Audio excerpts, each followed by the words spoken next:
అమ్మవారు భక్తులను రక్షించడానికి దుర్గాదేవిగా అవతరించింది. మన తెలుగు వారందరికీ కూడా దుర్గమ్మ తల్లి అనగానే విజయవాడలో ఉన్న ఇంద్రకీలాద్రే గుర్తుకొస్తూ ఉంటుంది. మరి ఈ దుర్గమ్మ పుట్టినిల్లు మెట్టినిల్లు ఎక్కడుందో ఎంతమందికి తెలుసు చెప్పండి? తెలిసిన వారు ఎవరైనా ఉంటే తప్పకుండా కామెంట్ చేయటం మర్చిపోవద్దు. హాయ్ హలో ఎవ్రీవన్, అందరికీ నమస్కారం. Welcome to Usha's entertainment. నేను మీ ఉషా. ముందు అమ్మవారు ఇంద్రకీలాద్రిపై వెలిసిన గాథ అనేది చెప్పుకుందామండి. ఈ ఇంద్రకీలాద్రే అమ్మకు మెట్టినిల్లు. తర్వాత అమ్మవారి పుట్టినిల్లు ఎక్కడుంది, దాని విశేషత ఏంటి అనేది కూడా మనం తెలుసుకుందాము. కృతయుగంలో కీలుడు అనే యక్షుడు అమ్మవారిని గూర్చి తపస్సు చేసి అమ్మను మెప్పించి తన గర్భంలో కొలువై ఉండమని వరం కోరుకున్నాడట. అప్పుడు అమ్మవారు అతన్ని, సరే నాయనా, అయితే నువ్వు ఒక పర్వతంలాగా మారి ఇక్కడే ఉండు, సమయం వచ్చినప్పుడు నేనే వచ్చి నీ పర్వతం మధ్యలో కొలువై ఉంటాను అని చెప్పారట. తర్వాత కొంతకాలానికి మహిషాసురుడు అనే రాక్షసుడు విజృంభించి అందరినీ కూడా బాధిస్తూ ఉన్నాడట. అంతేకాకుండా వాడు అమ్మవారిని చెడు దృష్టితో చూశాడట. మంచివాడైనా చెడ్డవాడైనా ఎవరైనా సరే అమ్మకు బిడ్డలే కదా, అంటే ఆవిడ మనందరికీ కూడా తల్లే కదా. మరి ఒక కొడుకు తల్లిని ఆ విధంగా చెడు దృష్టితో చూడడం అనేది మహాపాపం కదా. దాన్ని ఆవిడ భరించలేకపోయింది. తప్పు చేస్తే కన్న బిడ్డైనా సరే శిక్షను అనుభవించాల్సిందే. ఆవిడ అప్పుడు కోపంతో మహా ఉగ్రంగా మారిపోయి ఉగ్రరూపాన్ని ధరించి వాడిని సంహరించి మహిషాసురమర్దిని అయ్యింది.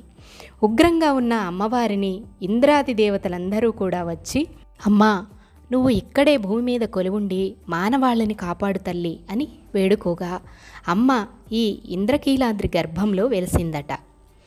మొట్టమొదటిగా ఇంద్రుడు పూజించాడు కనుక ఇంద్రకీలాద్రిగా ఈ కొండ పిలువబడుతూ ఉంది. మరి ఈ ఉగ్రకళతో ఉన్న అమ్మవారిని శాంతింపచేయాలంటే పక్కనే అయ్యవారు ఉండాలి కదా.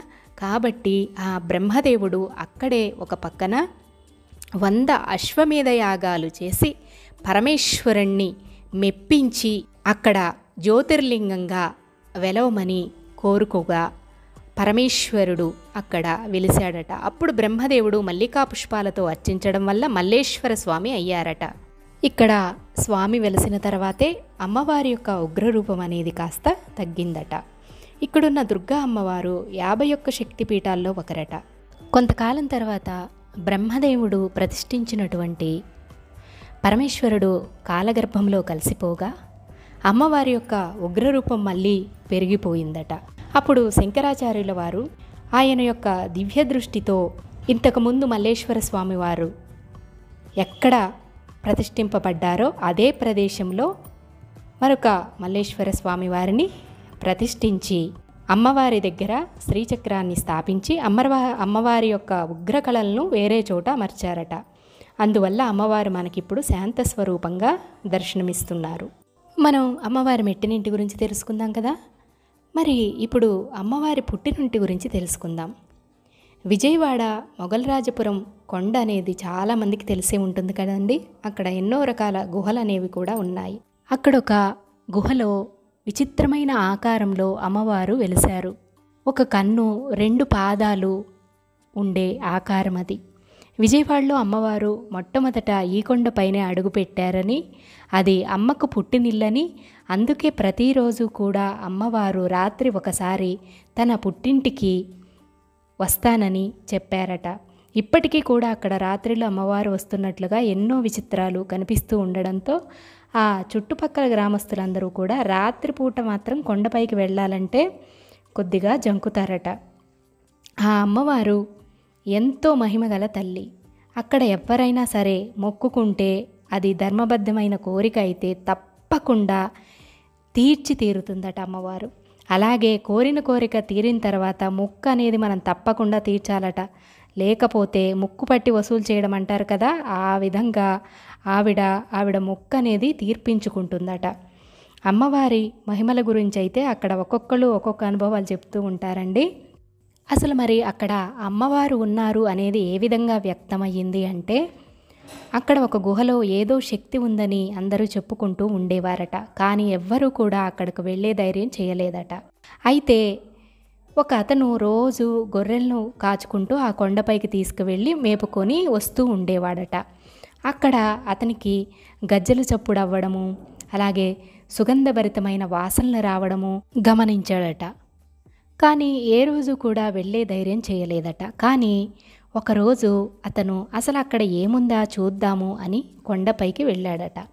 అప్పుడు అతనికి అక్కడ పెద్ద బొట్టు పెట్టుకొని దివ్యమైన ముఖవచ్చస్సుతో ఒక పెద్దావిడ కనిపించిందట. ఆవిడ, ఎవరు నువ్వు, ఇక్కడికి ఎందుకు వచ్చావాయ్ అని అడిగిందట.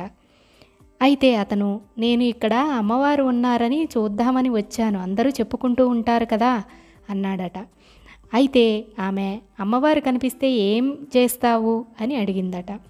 అప్పుడు అతను, అమ్మా, నేను నా యొక్క పేదరికాన్ని బాధలను భరించలేకపోతున్నానమ్మా, అమ్మవారు కనుక కనిపించి కాస్త ధనం ఇస్తే కృతజ్ఞతలు చెప్పుకుంటాను అన్నాడట.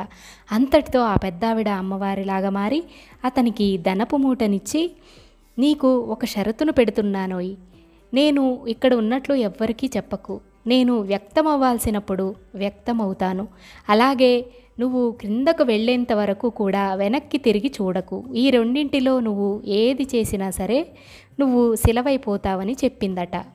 అయితే అతనిక చక్కగా సంతోషంగా ధనం తీసుకొని కిందకు వస్తూ కొంత దూరం వచ్చిన తర్వాత అతనికి, ఇది నా భ్రమ లేకపోతే నిజమా, నిజంగా అక్కడ అమ్మవారు అసలు ఉన్నారా, నాకు ఈ ధనాన్ని ఇచ్చారా అంటూ వెనక్కి తిరిగి చూశాడట. ఒక రాయిలాగా మారిపోయాడు. అతను అదే రాత్రి ఆ గ్రామస్తుల్లో ఒకరికి కలలో కనిపించి, నేను పలానా ప్రదేశంలో ఈ విధంగా శిలగా మారిపోయానని చెప్పగా, వారు వెళ్ళి చూస్తే అంతకుముందు అక్కడ లేని ఒక శిల ఇప్పుడు అక్కడుందట. పలానా గుహలో అమ్మవారు ఉన్నారు, అమ్మవారు మీకు చెప్పమని నాకు అనుజ్ఞ ఇచ్చారు, వెళ్ళి పూజించుకోండి అని అతను కలలో ఆ గ్రామస్తుల్లో ఉన్నవారికి చెప్పాడట. అక్కడ కొండ మొత్తం ఒక రాయితో ఉంటే ఈ శిల మాత్రం కొద్దిగా డిఫరెంట్గా ఉంటుందటండి. ఈ అమ్మవారే ధనపుకొండ దుర్గమ్మ. శిలగా మారిన గొల్లవాడి శిలే గొల్లబండగా పిలువబడుతుంది. అక్కడున్న గుహల్లోనే ఒక గుహలో ధ్యానముద్రలో ఉన్న పరమశివుడు కూడా ఉన్నాడు. విన్నారు కదా, మనకు ధనపుకొండలో ఉన్న దుర్గమ్మే ఇంద్రకీలాద్రి పైన ఉన్న దుర్గా అమ్మవారు. అమ్మవారిని తప్పకుండా ఒకసారి దర్శించుకోండి. మీకేమైనా ధర్మబద్ధమైన కోరికలు ఉంటే తప్పకుండా ఆ తల్లి తీరుస్తుందండి. మీకు కనుక ఈ వీడియో నచ్చితే మర్చిపోకుండా లైక్ చేసి షేర్ చేయండి.